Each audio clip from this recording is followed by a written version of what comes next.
Good to see you back at Comic-Con. Yeah, it's great to be back. Yeah, playing with house money. Why do you think this is the perfect time for Psych to come back? I have to think it has something to do with the fact that we all could all afford to laugh a little bit more right now, and that's exactly what we set out to do when we made this special. So climate-wise, I feel like we could use a little something lighter. Yeah, and also you gotta be careful when you do like reunions. You know, it's like if you wait too long, then nobody cares. If you do it too fast and they haven't missed you enough, 4 years. Yeah, a kid could go all the way through high school in that amount of time. That felt about right, you know? What about for you guys coming back? You talked about that in the panel earlier, how it was so good to be back with everybody. Yeah. How was it like that first day shooting, just kind of getting back into that? First day was a little surreal, because in some ways it was like no time had passed, and in other ways you did sort of feel like the 4 years of not having seen a whole bunch of people that you're very, very fond of, because they're all Canadians. So I mean, we obviously it was very special, but it was also like it took, it's like you date somebody and it's great, but then it doesn't work out, and then you don't see them for a while. It's like it's a little bit of like warm up period is required, but it didn't take long.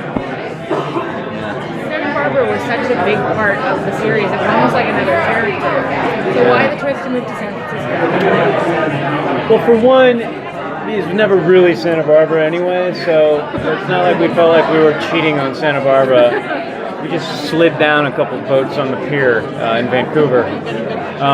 No, I think because the majority of the cast moved on to San Francisco, it was just easier to construct a story that included more people by keeping it in San Francisco. Plus, it was, new sets, new adventures, new stock shots. Any chance we'll see a Psych Halloween special in the future at some point? Maybe. I have no idea what their plan is with these things, but I have heard that they want to do more than one. So I would think that we wouldn't do another Christmas one. So maybe Halloween would be cool. Yeah. You know me, man. I love the scary stuff. So I'm down for Halloween. So we had all those different variations of the theme song throughout the series. Are you guys doing anything different with the opening with the theme for the special? If I knew and could give you a spoiler alert, I would. I don't know. I mean, I would think maybe something holiday-oriented, but I would hate to rehash something that we've already done. So that's a much better question for Steve. How did Zachary Levi come on in? How was that? Zach's been a buddy of Dulé and I's for years. There was a lot. We would run into him a lot at like NBC sort of functions, and then when we discovered that he could sing like a bird, we got the bright idea of writing him a part in the Psych musical, which, because of scheduling, did not come to fruition. So it's been like a box that we've wanted to check that we hadn't, and then this time it worked out. It was great. Plus, I feel like there's a lot of crossover between our fans and the Chuck fans, and it would be fun to see us all together. What can you tell us about the relationship between Shawn and Jules? Well, there still is one. And the rest, you'll just have to wait for. How many of the specials, like the pineapple and different things that we came to watch Psych about, how many of those are incorporated? Can you tell us if you incorporated, like, I feel like how many nicknames that you have? I feel like we went to great lengths to represent every catchphrase, every Psych sort of standby that exists. I don't think we forgot anything, because we had a whole lot of people making sure that we didn't. So I don't think there'll be any disappointments there. Yeah.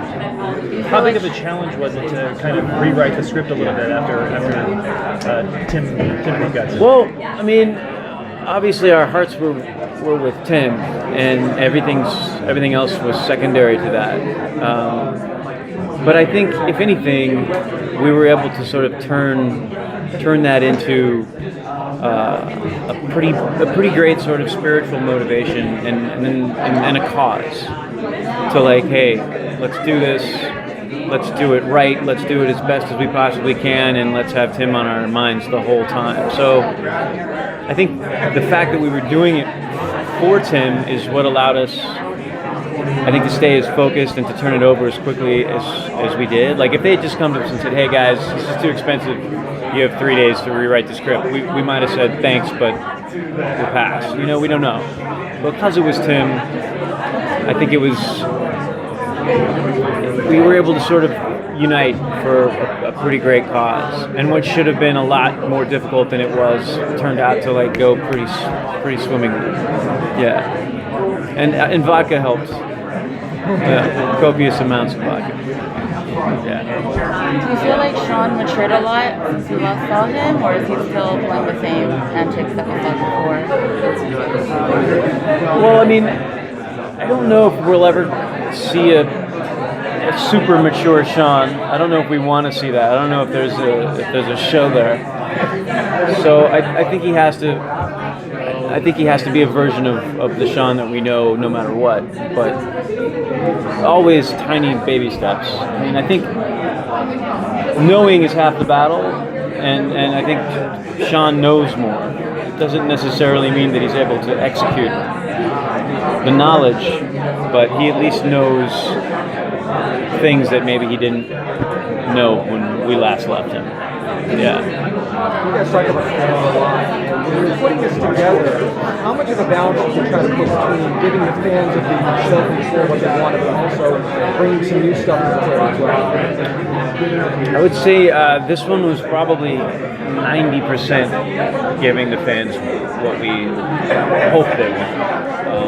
This really was just sort of a love letter to the fans. I mean, like I said on the panel, like if we only get to do one of these, then let's make sure this one is for the fans.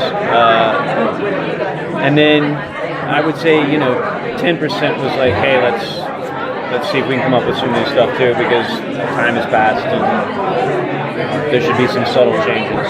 But mostly we just wanted to tap into sort of those core elements that kept people around for so long, and then deliver on that as best as we could. Yeah. Are you the kind of artist that tends to hold on to things, or after Psych everything is good?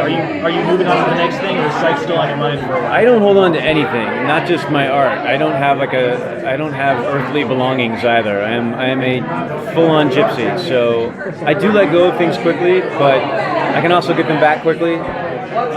Psych is in my blood, it's in my bones, it always will be, so anytime they want to get us back together again, I'll always be happy to oblige. But yeah, I think it's important for what we do to be able to let go pretty quickly and move on to other stuff. Yeah. Do you have anything coming up for Red Dog Squadron?